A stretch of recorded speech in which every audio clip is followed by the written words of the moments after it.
Alright, so here we're starting out with the extra credit, ISQM 370 by Marcus Kemp. That is me.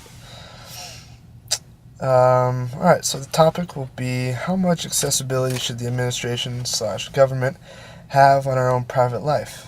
For two examples I'll give. One is the juicycampus.com and the other is GPS devices. I'll be explaining both of these to you in the matter of this presentation.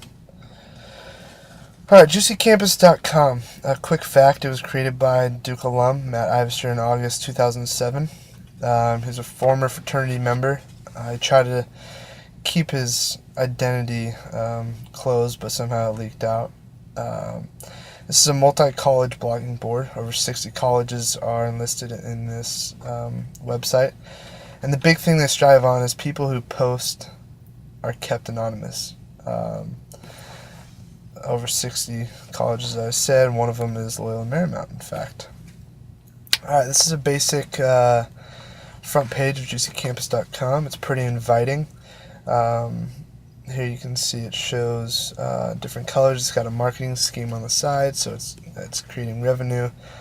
But up on the top, you can't really see it, but it strives on always anonymous, always juicy, kind of promoting people to be creative. Alright, a couple recent incidents. In December 2007, actually Loyola Marymount here, a student posted a threat to shoot random students on the campus of Alumni Mall. One of the quotes was, "I'm going to shoot and kill as many people as I can, until which time I am incapacitated or killed by the police." Pretty bad. And in 2008, March, Colgate University, a student wondered if he could get his class canceled by starting a shooting spree. Kind of bad. How Juicy Campus became immune to lawsuits.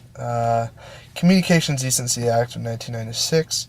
This shielded web publishers from liability and libelous comments posted by third parties. Juicy Campus openly hides behind its immunity, stating that there's no way for somebody using the site to find out who you are, and we at Juicy Campus are not keeping track of who you are or what you post. In fact, we prefer not to know who you are. This is kind of a big no-no. People see this like, oh, let's do everything we can. But in fact, that is a huge bad thing.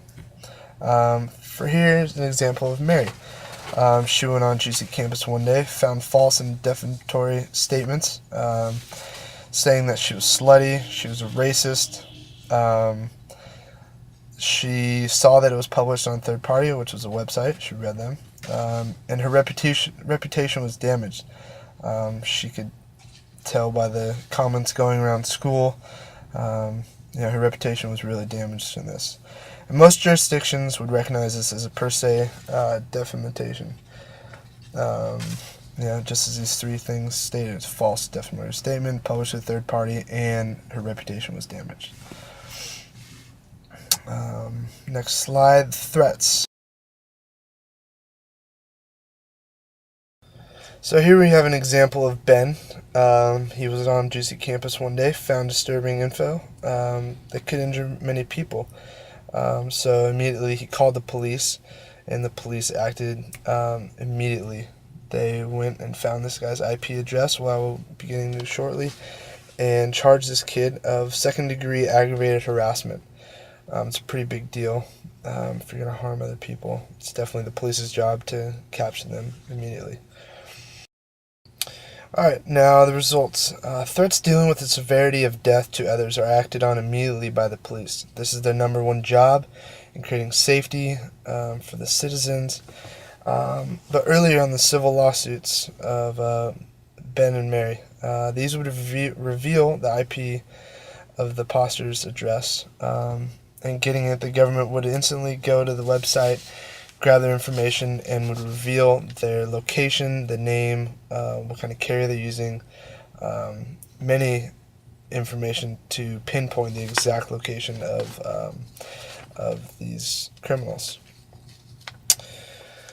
Thoughts. Anonymous posters are protected under the First Amendment, free speech, but when crossing that line, aka lies, administration must come into effect. They must do their job and regulate things being said. Rules and regulations must keep society civil and keep danger out. But it is dangerous when users believe they carry a hidden identification, say carrying a fake ID. People use these for different occasions. It's not okay. And I have an example right here showing, in fact, a fake ID. This guy's name is McLovin. It's not a very good one. But these do result in jail time. Got a little siren here. But it's not good. People use fake IDs to get alcohol, clubs, being somebody who you're not. That's what Juicy Campus was trying to impose. GPS devices. New cars are becoming equipped with factory-installed black boxes. These keep late model vehicles under 24/7 surveillance. It tracks everything from the location of the car, the speed. At any given time, they can find out where it's at. Pretty much everything you do in a car, besides personal stuff, will get tracked on this GPS device, and stored in a data system that the government has access to and the people that made the system. Moving on. The positives of having a GPS system. The police have been using the GPS device since 2003 to capture convicts on the run without warrant or court order. This technology is a huge cost saver in keeping tabs on released convicts. Say you can set an alert on the guy for having X number of feet for another felon or schoolyard. You can have it alert people, telling them when to get out of the way. So there's different cases where the GPS system has come into effect. It was actually used in the trial of Scott Peterson. I'm sure you probably know of it. The technology was actually credited with helping establish his guilt. It's a huge ordeal. Yolo County man was actually found guilty for more than a dozen fires in 2006. He was actually on his 13th fire when they caught him. Another important issue is corporate owners of car and truck fleets can keep track of their own vehicles. They can keep track of people going outside the range of what they're supposed to be doing. If they're not doing what they're supposed to, they can be tracked down and punished. Problems with this, though. On the other side, there's a privacy perspective. Illegal search and seizure. It's actually violating the Fourth Amendment, which there's supposed to be a probable search and seizure. There must be reasonable evidence. Another factor is that it comes equipped with every new car. There's no notice that legislation now has access to all your moves. You can't remove it from your car, so you're kind of stuck with it and kind of have to deal with it. There was an example of a 48-hour cab strike in Philadelphia with cab drivers over this GPS system being in their cabs. They're actually concerned about being ordered to pay for equipment that they don't even want. It's flawed because it doesn't take into accountability the city's tall buildings that may impede the ability of technology to locate the nearest cab. And they're also worried about invasion of privacy on their downtime. Since it can track every moment at every time what you're doing. They're really...